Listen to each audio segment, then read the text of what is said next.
Hi friends, నేను మీ బాబు మళ్ళీ కొత్త వీడియోతో మీ ముందుకు. హాయ్ ఫ్రెండ్స్, కూరగాయలు పండించడం మాకు చాలా అలవాటు. అయితే కొత్తిమీరను కూడా ఎలా పండించాలనేది మీకు ఈ వీడియోలో చూపిస్తున్నాను. మనం పొలాన్ని నీట్గా ట్రాక్టర్ దున్నుకునేక మనం ఏ మడకను కొత్తిమీర వేసుకుంటామంటే ఆ మడకను మనము నీట్గా గొప్పి దవ్వుకోవాలి. గడ్డి గాదర చచ్చిపోయిన తర్వాత విత్తనాలు చల్లితే బాగుంటుంది. లేకపోతే గాబు గట్రా నారలో బ్రతకడం వల్ల నార అనేది చచ్చిపోద్ది.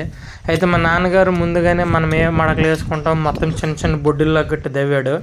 తర్వాత కొత్తిమీర విత్తనాలు తీసుకొని మనము పలాచనగా జల్లుకోవాలి. చక్కగా జల్లినా సరే కొత్తిమీర విత్తనాలు చచ్చిపోతాయి. పలాచనగా జల్లుకొని చూడండి, మా నాన్న కొత్తిమీర విత్తనాలు జల్లుతున్నాడు.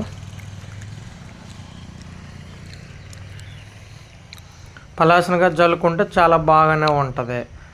గాబు గట్ర పుట్టిన ఏరుకోవడానికి బాగుంటుంది.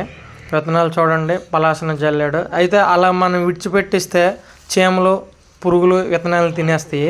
దాన్ని మనం తినకుండా ఉండాలంటే మనము కొడవలతోని ఆ వేసే విత్తనాలని మనము కలిపేసుకోవాలి. అవి కలుపుకుంటే మట్టిలోకి విత్తనాలు వెళ్ళిపోతాయి.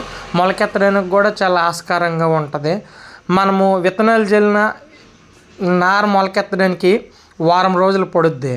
ఆ విత్తనాలు పోసాక మనము నానుపుకుంటే చీమలు గట్ర విత్తనాలు తినవు, మట్టిలో కప్పుండిపోతాయి కాబట్టి బాగుంటుంది. వారం రోజుల కల్లా ఏ విత్తనమైన మొలకెత్తకపోతే చనిపోయినట్టుగాని, వారం రోజుల తర్వాత మొలకెత్తితే ఆ విత్తనాలు బతికినట్టుగా. మనము విత్తనాలు పోసుకున్నాక వాటర్ అనేది పోసుకుంటే బాగుంటుంది. చూడండి, నానైతే తడిపాడు. తడిపిన 7 రోజులకైతే మన విత్తనాలు అయితే మొలకలు అయితే ఎక్కాయి.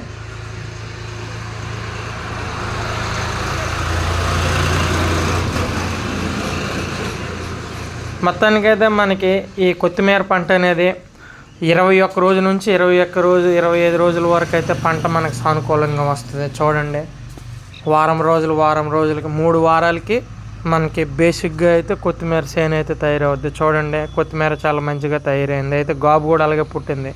గాబుని మనం ఏరుకోవాలి. ఏరుకునేకైతే అమ్మేరింది గాబు. ఏరుకున్నాక చూడండి కొత్తిమీర ఎంత క్లాస్గా ఎంత నీట్గా పండింది. ఇది కొత్తిమీర తయారు చేసే పద్ధతి. ఈ వీడియో మీకు నచ్చినట్టుగా అయితే మన ఛానల్కి సబ్స్క్రైబ్ చేయండి ప్లీజ్. మై ఛానల్ కొత్తిమీర మీకు పండించాలని ఆశ పుట్టుంటే ఇగో ఈ రకంగా తయారు చేసుకుంటే కొత్తిమీర ఇలా తయారవుద్ది.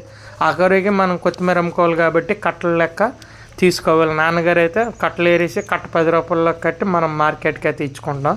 లేకపోతే మన షాప్ దగ్గరికి వచ్చిన సరే కట్ట 10 రూపాయల లెక్క అమ్మేసుకుంటాం. ఈ వీడియో మీకు నచ్చినట్టుగా అయితే మన ఛానల్ సబ్స్క్రైబ్ చేయండి ప్లీజ్. Like my channel. ఎందుకంటే నేను కష్టపడుతుంటాను కానీ ఏంటంటే వీడియో తీసిన నేనే కాబట్టి మీకు కనిపించను. అందుకే నేను లేనని మీరు బాధపడకండి. ఎప్పుడు మా నాన్న వెనకాల నేను ఉంటాను.